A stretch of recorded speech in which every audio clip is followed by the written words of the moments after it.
The last stop on our journey is Kenya. Here too there are said to be healing waters, but we have come to visit an unusual woman who is well known throughout the country and venerated by many people. Mary Sinaida Akatsa. She is a person full of faith and a powerful joy of life, which she passes on to many people.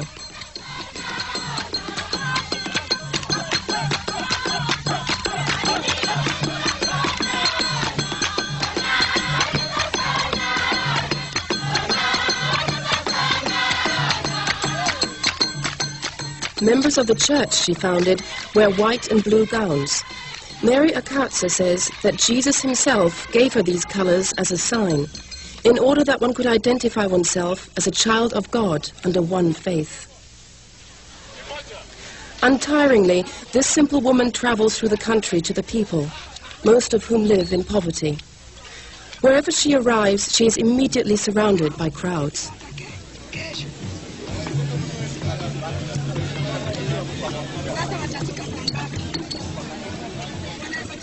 Like many other third world countries, Kenya suffers from unemployment, crime, drug abuse and prostitution.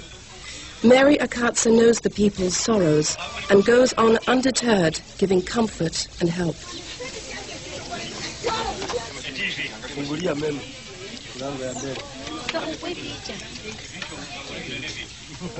Because of her compassion, people lovingly and respectfully call her Mami.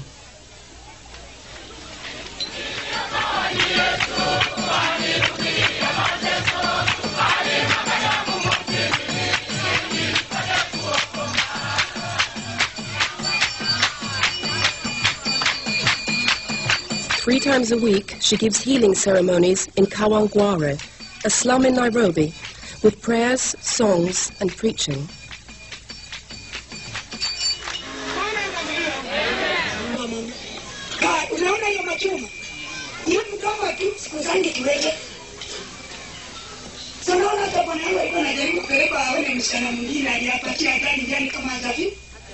Here, on June the 11th, 1988, an extraordinary event took place, which many newspapers and the TV station CNN reported. The people believed that Jesus Christ had personally appeared before them. A journalist from the magazine Kenya Times was an eyewitness. His report starts a week before the event.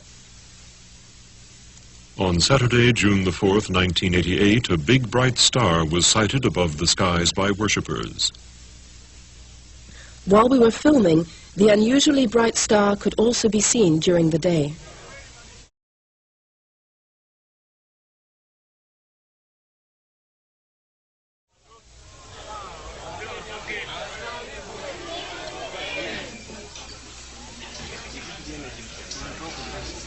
During the healing session on June the 11th, 1988, the mysterious event took place, which was observed by hundreds of people. Many were left totally healed. Only a few photos exist.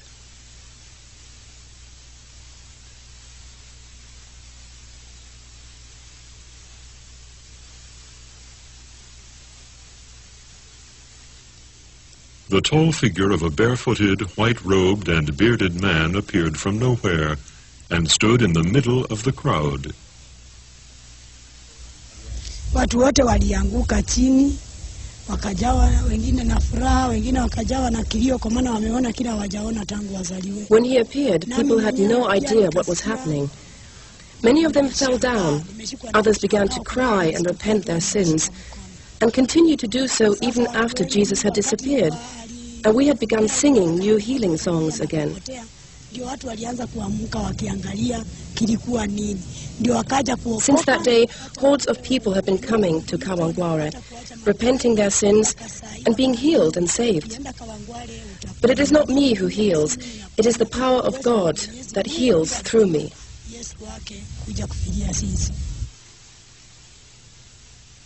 It appeared to them the Son of Man had at last fulfilled his promise of coming back to earth.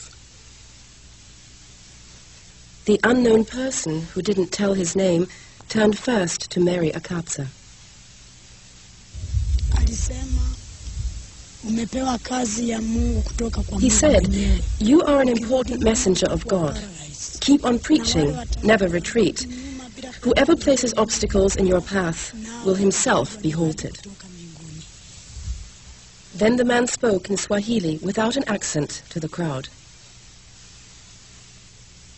We are nearing the time for the rain of heaven. But before that, I shall come back and bring a bucketful of blessing for all of you. Before he disappeared as suddenly as he had come, he paced off a path in the direction of the church. Siku hiyo wakati mwenyewe aliingia, alisema nimeweka msalaba hapa. Jesus said, "I have put my garment here at the end of this path, and whoever comes to this place, perhaps with sickness or demons or other problems, should run along this path. When he returns at the end and runs back to Mary, all his problems will vanish, and he will be free." Sasa wanakuwa free.